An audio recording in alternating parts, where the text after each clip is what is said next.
আসসালামু আলাইকুম রহমতুল্লাহ। প্রিয় দিনী ভাই ও বোনেরা, আমাদের প্রিয় নবী হজরত মোহাম্মদ সাল্লাল্লাহু আলাইহি সাল্লাম বলেছেন যে মুনাফিকের বৈশিষ্ট্য তিনটে।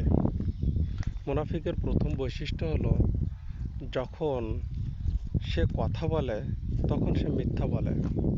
বর্তমানে দেখা যায় আমাদের সমাজের অধিকাংশ মানুষ যখনই কথা বলছে তখনই মিথ্যা কথা বলছে। মিথ্যা কথা বলা যেন একটি স্মার্টনেসে পরিণত হয়েছে। যে যত বেশি কথা বলছে মিথ্যা কথা, সে যেন তত বেশি স্মার্ট। আর যারা সত্য কথা বলছে তারা যেন বোকা। কিন্তু তারা নবীজি সাল্লাল্লাহু আলাইহি সাল্লামের এই হাদিসটি হয়তো জানে না। মুনাফিকের দ্বিতীয় বৈশিষ্ট্য হলো যখন সে কোনো কিছু ওয়াদা করে তখন সে ওয়াদা ভঙ্গ করে। সে বলতে পারে যে আমি অমুক দিন তোমাকে তোমার টাকাগুলো দিয়ে দেব, কিন্তু সে ব্যক্তি সেই দিন টাকা দেয় না, সে টাকা দিতে গড়িমসি করে।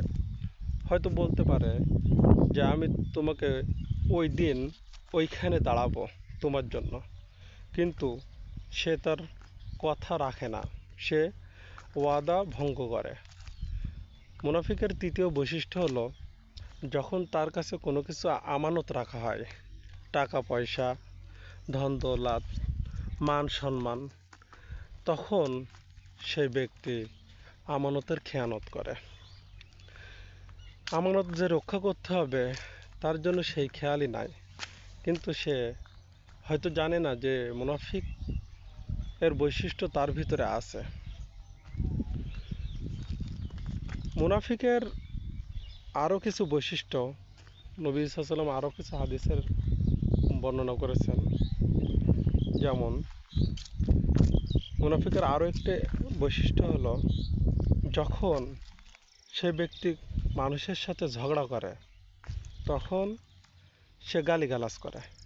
মানুষের সাথে যখন ঝগড়া করে তখন সে অশ্রাব্য ভাষায় গালিগালাজ করে। এটিও মুনাফিকের একটি আলামত।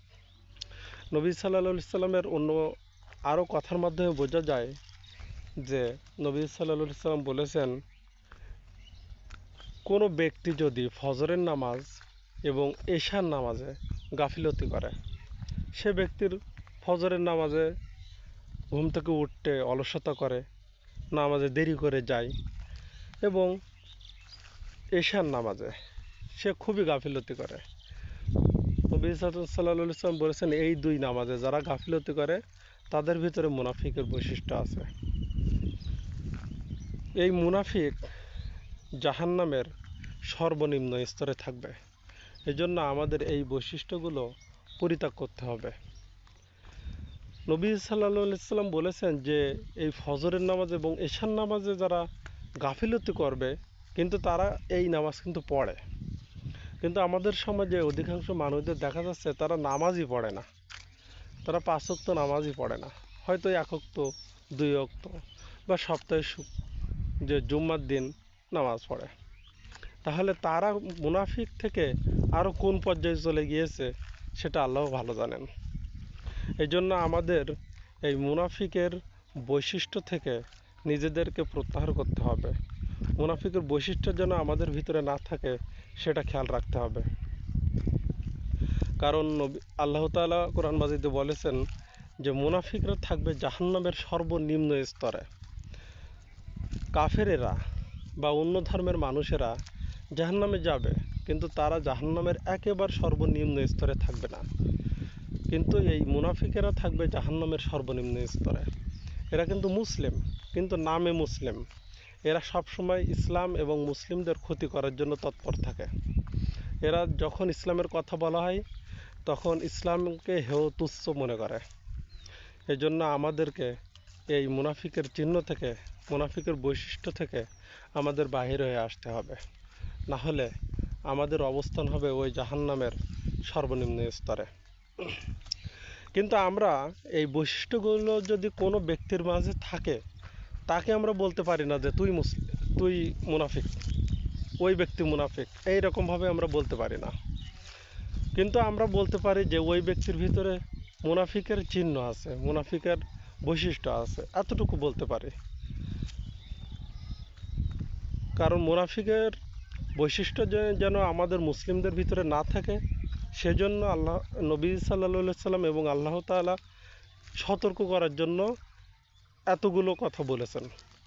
এজন্য আমাদেরকে সতর্কতা অবলম্বন করতে হবে যে মুনাফিকেরা কিন্তু এই মুসলিমদের এবং ইসলামের ক্ষতি চায়।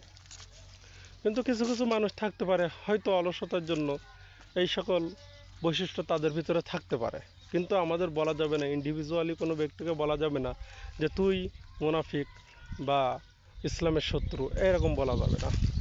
তা আমাদের এই সকল কথাবার্তা থেকে বা মুনাফিকের বৈশিষ্ট্য থেকে আল্লাহ তাআলা আমাদেরকে নিরাপদে রাখুন। আমাদেরকে যে মুনাফিকের বৈশিষ্ট্য যেগুলো আমাদের ভিতরে আছে এবং যেগুলো কথাবার্তা ইতিপূর্বে করেছি, সেইগুলো থেকে আল্লাহ তাআলা আমাদেরকে মাফ করুন। আসসালামু আলাইকুম রহমতুল্লাহ।